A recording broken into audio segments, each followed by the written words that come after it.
Welcome to episode 8 of the Putting Couch. This is a podcast brought to you by the SeeMore Putter Company and our tour team.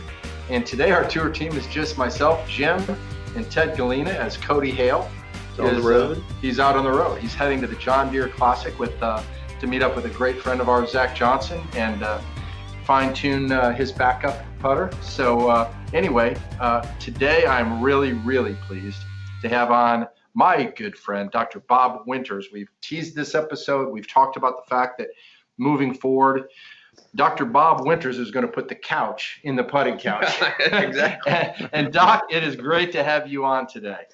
Well, Ted and Jim, it is so great to be on the show. I've listened to the first 7 podcasts. Very excited to be part of the team and the tour team. And SeeMore, you guys have done just a great job of, rebranding the whole putter market. And I'm really a big fan. I've got one in the bag right now, and just so glad to be on the show. And hopefully we can give golfers all over the world some great information that they haven't been privy to before. No question about it. And your credentials are pretty incredible. And you and I have known each other from the PGA Tour Radio Network, and we've been together in other places. We've been together out on tour.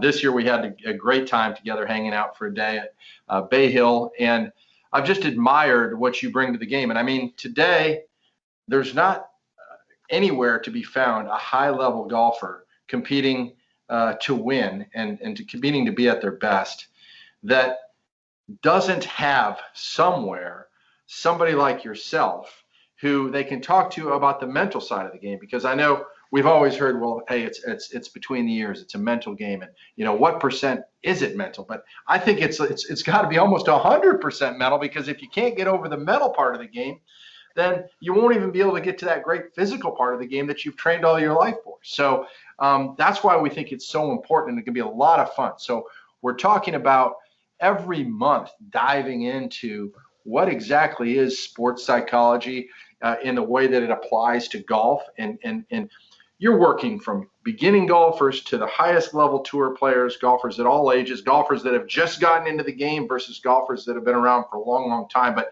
I think today it's going to be a lot of fun just to talk a little bit about, Doctor, how did you get to where you are today as one of the most renowned sports psychologists in the entire world? And I do, I'm saying that you've written books, you're constantly a go-to guy throughout the world. And, right now I know you've been hanging your hat down at the David Ledbetter Academy as the director of sports psychology, but how did you get here? Well, I'll tell you what, it's been a long and fruitful road, but it's also been a tough, arduous journey. And everybody that I talk with says, boy, I wish I had your job. Boy, I would love to have your job. And I'm sitting here going, I don't know if you really know what I had to go through to actually get my degree and get my certification. But it all started a long time ago. And I'm going to talk about this story.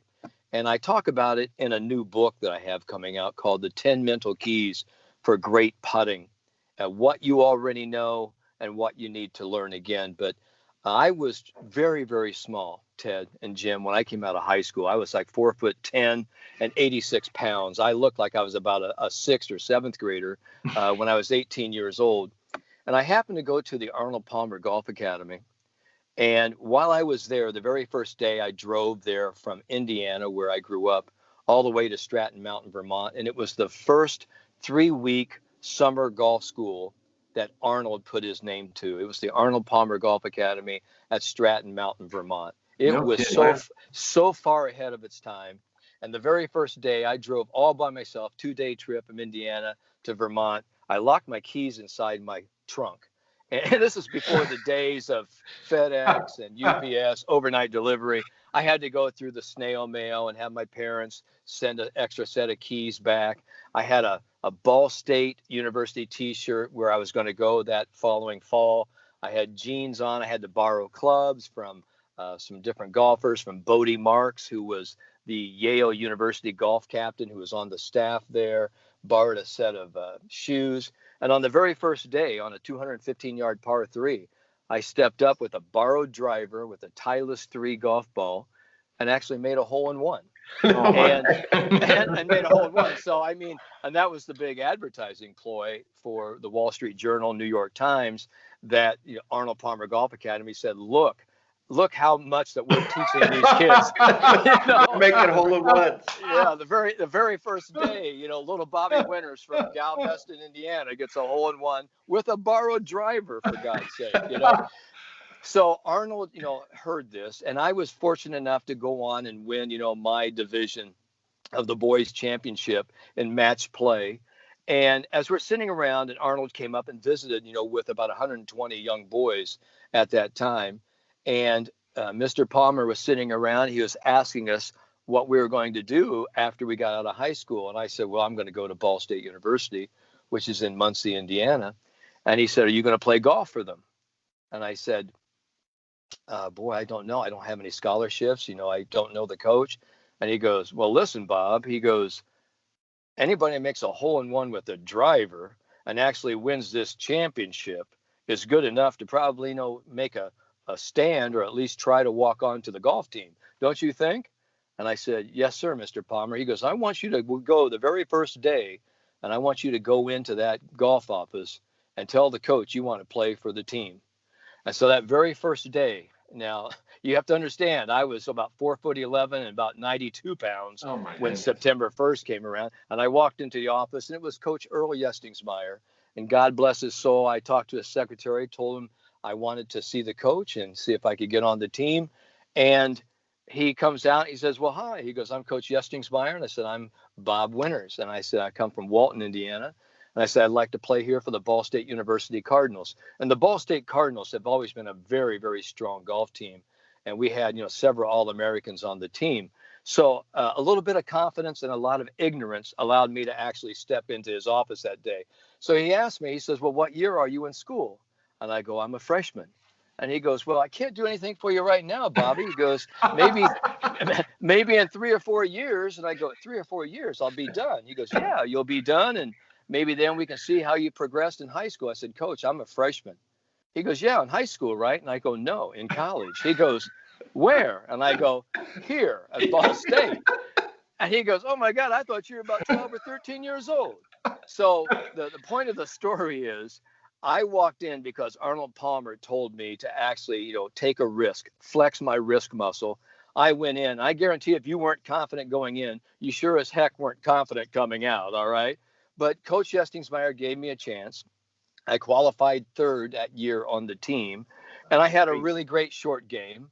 And again, we always talk about, like Mark Twain said, he goes, success comes from confidence and ignorance. I didn't even know enough to be scared or fear of failure. All I knew is that Arnold Palmer told me to go play, and I actually worked my way onto the team, which led me to the story of being with probably the world's best putter, whose name was Mike Hacker.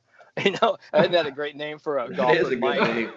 Michael Ray Hacker. He figured he better become a great putter with that. Yes. Michael Ray Hacker was a great player out of Indianapolis, Indiana, had won the Doral Publix World Junior when he was 16, won the Indianapolis Open. He won so many different things. And he was the best putter I had seen. He had himself one of those little Ping My Echo putters. It was the old Pings. It was kind of looked like a little race car. And he never really took any lessons from anyone. His father was his only coach. But one day, and it was my second year on the team, and I was a red shirt that year, he looked at me and he goes, Bobby, take a look at my stroke. He goes, I'm not making anything. And so I finally looked at him and I go, Michael, I said, your stroke looks really good. He goes, I just don't think so. And he started working on his mechanics and all this. I said, I'm going to go in and talk to Mr. Paget. Now, we're talking about Don Paget here, who was the head pro at Green Hills Country Club. And he was then the secretary treasurer of the National PGA. And his son, Don Paget Jr., went on to play on the PGA Tour. And Don was a great, great teacher. So I went into his office, knocked on the door, and he goes, who is it? I said, Padge. I said, it's Bobby Winters. And he goes, what do you want? And I said, Michael Hacker out here is having a problem with his putting. We're getting ready to go on a big, important golf tournament, and I need you to take a look at him. And so he had all of this yellow legal paper. We didn't have the QuickBooks or the Tax Turbo, and he was taking care of about 25,000 PGA professionals at that time. So he says, okay, I'll go and take a look at Mr. Hacker. So he goes out on the putting green and he says, Michael, your friend Winters here tells me you're having problems putting. What's going on? And Michael said, Mr. Paget, he goes, I just haven't made anything. Now, Jim and Ted, and for all of our listeners, when this kid, Michael Hacker, tells you that he's having a problem and he's not making putts, I mean, this kid can make 20 footers, 50 footers, 70 footers. He makes everything with regularity. Yeah. But he wasn't making anything this day. So Padge, just like Harvey Pennick and all the other great coaches, looks at him and says, well, just go putt a few, Michael, and tell me what's going on. And so Michael was talking about he wanted to get the ball started on the right line. He wanted to sort of hit it solid. And Padge, after about 5 or 6 putts, he goes, well, Michael, he goes, you tell me all these technical things. He goes, but I haven't heard you say one thing. And Michael says, what's that? He goes, you haven't talked about anything about the ball rolling in the hole. You see it going into the hole. You're feeling it going into the hole. You haven't told me anything about that. And he says, well, here's what I want you to do. This next time, don't be thinking anything super technical. Just step up there, see where you want to roll into the hole, and just hit that putt solid. So he steps up there, 15-footer, boom, knocks it right in the hole. Well, let me see how you do that again. He does this 2 more times. Padge looks at me and gives me a sly wink. He goes, now, isn't that a lot better, Michael? And Michael goes, wow. He goes, that really is, Mr. Paget. He goes, that's great. He goes, well, continue to do that, Michael. And he walks away. And so I'm sitting there sort of dumbfounded. And I'm saying to myself, hold on here. I'm a really good golf student. Padge didn't tell him anything I hadn't already told him. So I run myself back into his office, knock on the door. He goes, who is it? I go, Padge, it's Bobby Winters. He goes, what do you want? And I said, I need to talk to you. He says, Winters, come in here and have a seat. And I said, Mr. Paget, I said, I don't understand what went on out there. I said, you told him the very same things I told him. What's the difference? And he sat me down. He says, Bobby, I want you to hear me once and never forget this. He goes, now and I know that I didn't give Michael anything he didn't already possess, right? And I said, yes, sir. He goes, and that you told him some good stuff, and I know I told him some good stuff, right? And I said, yes, sir. He goes, but Michael, he's hurting. He was looking for something. So I gave him something that he could hang his hat on, and he could actually have some fun with, and he could actually believe in. And so he started making putts. I said, sort of like Dumbo with the crow's feather. He goes, exactly. And then he looked at me and he said, Winters, he goes, here's something really important. And he's actually, takes his hands like he's holding a putter. He goes, golf is not so much about this as it is, and he starts tapping to his head, as it is about this. He goes, never, ever forget that. And I said, Mr. Paget, I won't. And just that next morning, I went down to the student center and I changed my major into physical education and educational psychology back in the early 70s. And since that time, I've been involved with sports vision, neuropsychology, hypnotherapy. And then as the years moved on, I found myself associated with a great sports vision optometrist by the name of Dr. Herbert Price, who introduced me to people like Dr. Bill Lee and Dr. Bill Harrison and Dr. Craig Farnsworth. And I started in the late 70s, early 80s, starting to find out everything about the dominant eye, about how your eyes work, about the visual system, how it affects putting. And then in the early 80s, I took it out on tour. And my first real success story was back in 1985 at the TPC at the Players Championship. It was with a young German I went up to. I was talking to Joe Inman, and I was also talking to Alan Miller, but I introduced myself to Bernhard Langer. And Bernhard Langer at that time was just this German player that no one knew. And so the point being is I actually did some things with Bernhard, showing him how his visual system worked. And he went on to shoot that 29 on the, I think the back side was his front side, but he was assessed a 2-shot penalty for slow play. But a couple of weeks later, he wins the '85 Masters Championship and doesn't have a 3-putt green. Now that came from Sports Vision, and as the years went on, I was introduced to a wonderful person by the name of Dr. Bob Rotella, and I'd seen his work. I'm sitting there going, I'm doing the same stuff this guy's doing, except I don't have my PhD. And so I actually went up to Bob, and he had Dr. Linda Bunker and just a wealth of great intelligentsia at the University of Virginia. I sort of worked and crawled my way into there and got my PhD, and it was unbelievable. Unbelievable, all the great stuff that we did, all the putting research, talking about vision, putting, confidence. And then after that, I came down to Florida, and David Ledbetter asked me, would you like to join me here at our World Teaching Headquarters at Champions Gate?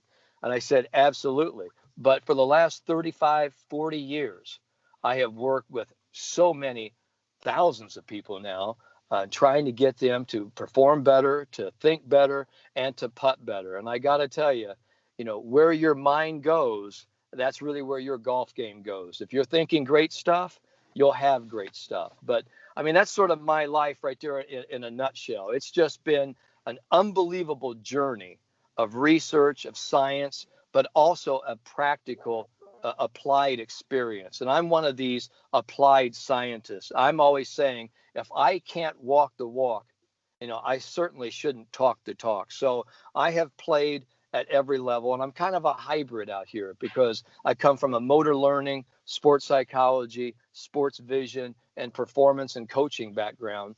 And my credentials, I'm very proud of all the work I've done. And so when I talk with an athlete, we just aren't talking psychobabble or you just got to be positive. I'm talking about very specific things about seeing monochromatic colors in greens or understanding how your dominant eye works in setting up to a putt. Also being able to visualize the putt and also how to actually put the wheels back on when you're not making anything and you can't fall out of the boat and even hit the water. So, I've worked with the very best of the best and some of the most emotionally challenged golfers in the world. So I know I've been kind of going on a diatribe here, but this is great. That's kind of really what I've done. So when people meet me and talk with me, they go, I just didn't realize you did all of these different things, that you've done all this different body of work. And for me, people always ask me, like, who, is your most famous client? It isn't about fame and celebrityism. It isn't about having all the star-powered people in the world, because I've got players who have won every major championship in my historical file, if you will. But the most important person for me is the person that wants to learn, that wants to get better, and they become my most valuable, my most important student. Because if I can help them, I mean, they go and they tell everyone else. My father, who had a wonderful construction company, only made 100 business cards. And at the bottom of that business card, he had two little guys with great big hands and great big smiles looking at each other. And the little title, the little caption underneath those pictures, it said, "Satisfied customers are our best ads." And that's something I've tried to live by every day, because I've always gone by the philosophy that you are only as good as your last pizza. And that's kind of been my philosophy.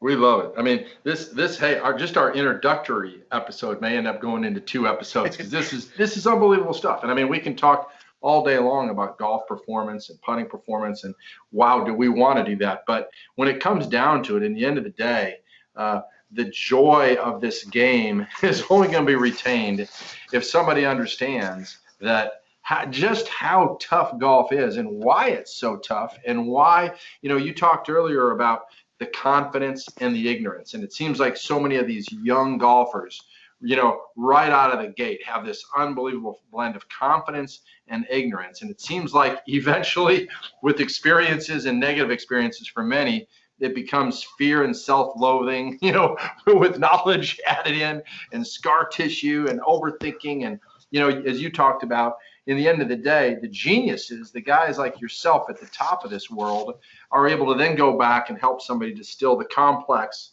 right back into the simple.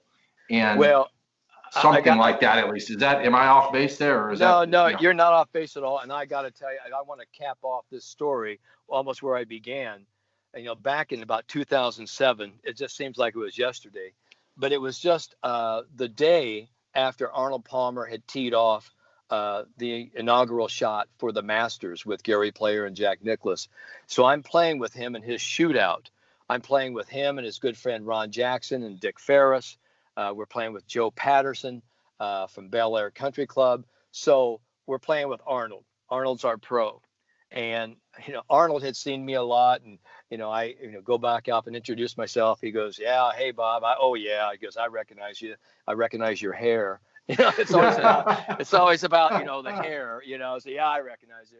So all of a sudden, Arnold comes over to me, and he's not jovial now. He looks up to me, and he kind of comes to me. He goes, are you ready to play? And I go, yes. He goes, well, you better, because I damn well want to win this thing. I mean, he was like the general talking to a buck private, giving him his marching orders. And I tell you what, I kind of puckered up just a little bit because he was dead serious. And we went on to play Bay Hill. Now we're doing really well. And I'm like on the 11th hole. And I think I'm 1 or 2 under now. And I've been playing really well. And sometimes, when you play with, your idol, your king, your hero, it just elevates you to a whole new level. And it was just one of the greatest days of my life. And so I'm playing with Arnold because he wants to play with me. And I, had hit some balls with him before and, talked, quite a bit. But he comes up to me, he goes, Bob, he goes, what are you doing? And I go, what do you mean what I'm doing? He goes, you're making a lot of putts. And I said, well, I'm just doing what you told me when I was 17 years old. And he kind of looked at me, he kind of sticks out that lower lip. He goes, what'd I tell you?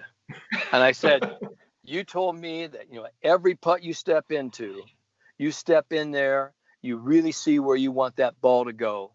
You keep your head steady and you hit the putt solid like you want to make it. And all of a sudden, Arnold looks at me and he kind of looks down, looks away, comes back to me. He goes, I said that? And I go, yes. And he finally looks at me. He goes, and he kind of had that little sheepish grin. He goes, maybe I better start doing that. And I go, well, yes, Arnold, this would be a good time. We've only got about 6 or 7 holes left. And on my mother and father's grave, I swear, Arnold made 4 20-footers and a 10-footer on the last hole. I'll tell you, I have never seen anyone. He was happier than a puppy dog with 2 tails. He was just had this huge grin. And after he made this 10-footer, and I think he made this 10-footer, there must have been a side bet with him and Dick Ferris or Ron Jackson or whatever. He gave it a huge fist pump, and he comes up and he was like 75 years old or whatever at that time, but he grabbed me like a blacksmith with those big hands, and he shook me and he goes, I'll tell you what, they can tell you anything they want about hitting a 300-yard drive. He goes, but there's nothing like making a winning putt. Wow. And he was just had a smile on his face, guys, from ear to ear. And I got to tell you, what Arnold told me back when I was 17 years old is still sage putting advice today. And you'll get it from any putting guru. But, keeping your head and your body still, but most importantly, hitting the putt solid and actually believing long before you step in that you're going to make that thing. I mean, those are words of prophecy, that those are the golden keys to great putting. And I'll tell you what, to have it told to me, initially from 17, and to give back my hero the lesson he gave me, really, it came full circle for me. And that's when I really knew that I kind of arrived here in the world of golf.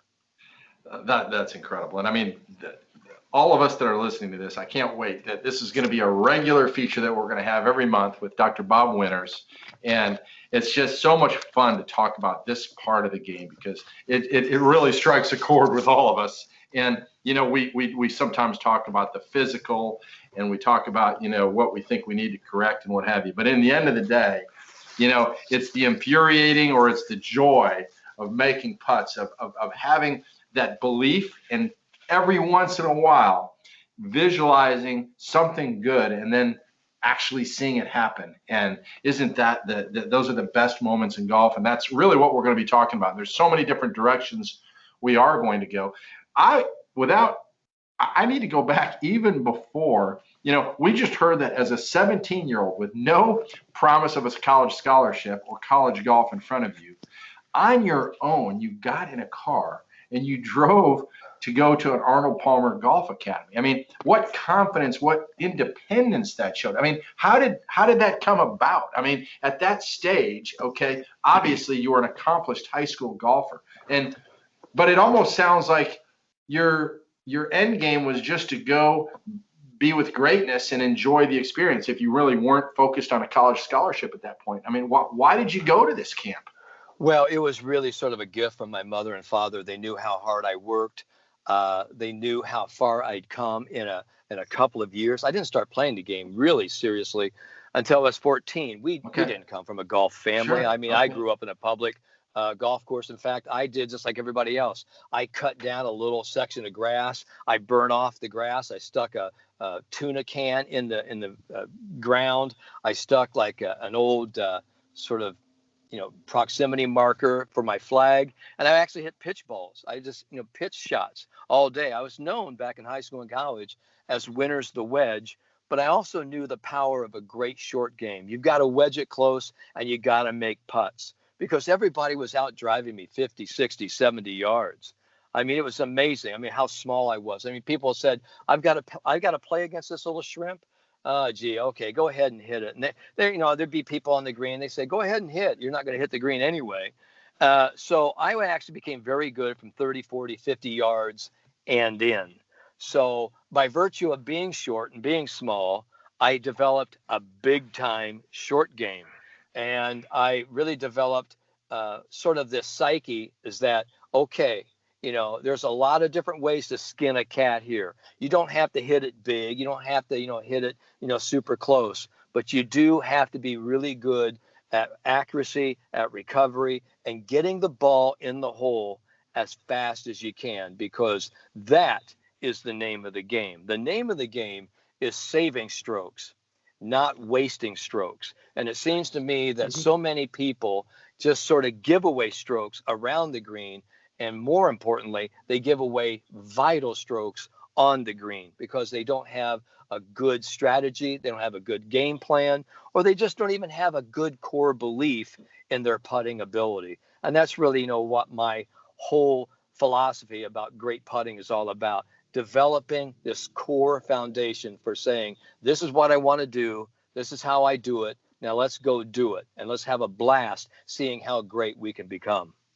Well, that's phenomenal. Well, we are speaking with Dr. Bob Winters, who is a great friend of SeeMore, and moving forward is going to be our once a month our sports psychologist. And Doctor, you and I talked many months ago. We become friends, and interestingly enough, both you and Dr. Rotella before you had always kind of had a soft spot for SeeMore and some of our technology. We'll get into that into the future, and that'll just be a small part of what we'll talk about. But the fact that there is something about the SeeMore putter that ties back into the mental side of the game, and we'll get into all of that.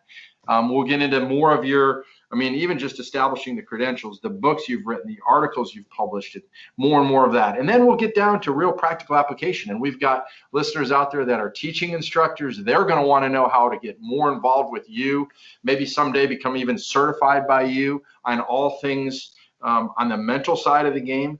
And we've got golfers that are all ages, all levels. You've been with all those types of golfers. In fact, right now, to bring this discussion full circle at the end, I find it really kind of cool that you yourself are now running your own 3-week junior golf camps. And we started this story talking about you attending a 3-week junior golf camp, and here you are running a 3-week junior golf camp right now. So that's kind of cool. Tell us a little bit about kind of what your goals are when you now put together one of these camps. Well, I've been with Nike Golf and U.S. Sports Camps. This is the world's largest camp organizer. They're out of San Rafael, California.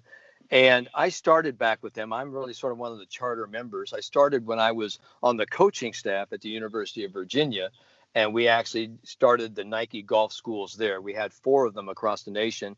We have about 115 across the nation now. and I have come up here to New England, to the Berkshire Mountains, to a place called Williams College. And this is my 26th year doing this, fellas. I have 4 consecutive 1-week junior golf schools. It has become one of the very popular and premier golf schools in the nation because we do things different here. We talk about golf skills, life skills, talk about building confidence, composure, concentration, emotional stability, about really playing the game. So we are taking this now at a grassroots level, and I'm so happy that you guys, that SeeMore has been such a great sponsor and provider of some great equipment for some of these kids for prizes. And I'll tell you what, and that's the whole point about having a SeeMore putter. If you haven't put a SeeMore putter in your hands, then you don't really, you haven't really created an edge as far as aiming confidence, overall putting performance confidence, because people who try a SeeMore putt with the SeeMore.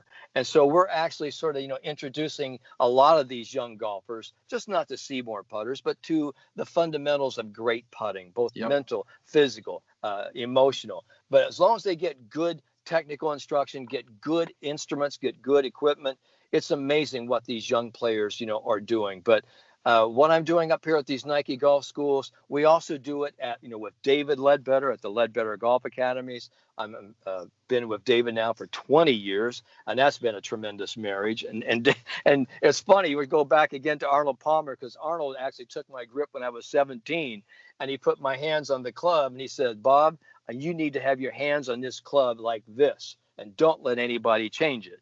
And the first time I played golf with David back in about 1999, 2000, when he was sort of interviewing me and wanted to see, really how my golf game was, he looked at me in his very beautiful English South African accent. He goes, "Bob," he goes, "Hey, your grip. Who taught you your grip?" And I looked at David and I said, "Arnold Palmer."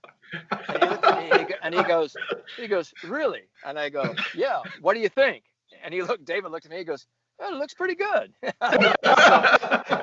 So David wasn't going to go against Arnold. All right? So and the funny thing is, and let me say something great about David Ledbetter. I mean, he's been a great colleague, wonderful friend, has a great wit. I was on the first tee with him, and he was asking me that, and I actually backed off. And he goes, "What's wrong?" And I go, "I just had a little mosquito in my ear." But the thought I had was, here was David Ledbetter, and he was asking me, about my grip. I'm sitting here thinking he's dissecting me. And we've all had sort of those judgments. This person's looking at me. They're evaluating me. What will they think of me? And so I had to back off. I said, "I'm not Chip Beef. I can do this." And I stepped back in there and, I hit it, right down the fairway, hit it really nice and solid. And so we played for about 4 or 5 holes. And David, if people don't know, this was a great tour player over in the European, South African tours. But he looked at me and he goes, "Wow," he goes, "we're having a great day." And I said, "Yes, David." I said, "Let me tell you something. I'm going to give you a little personal disclosure. On that first tee, I didn't back off because I had a mosquito in my ear. I was worried about what you were thinking about me." And he looked at me and he started laughing. He goes, "Well, Bob, I'm going to tell you something. When I was on the first tee, I was thinking the same thing about you thinking about me." So it's universal. It is. It's universal. So I don't care who you are. You could be the number one sports psychologist, the number one golf instructor in the world, whoever you are. We're all human beings. We all have these frailties. We all have these limitations. We all have these self-doubts. And no one is immune to the negative thinking, negative thoughts, negative feelings. And that's really what I'm going to hopefully, bring here to the putting couch, where we can bring some immediate help and put people on the couch so they can get back up off the couch onto the golf course and play unbelievably great golf. Incredible. It's been such a joy, and we've been with Dr. Bob Winters, and until we do it again in about 4 weeks, you've been listening to The Putting Couch, presented by the SeeMore Putter Company's tour team, and we will talk again real soon, Bob. Thanks so much. Thanks, Dr. Bob. You're more than welcome. Great to be on the show.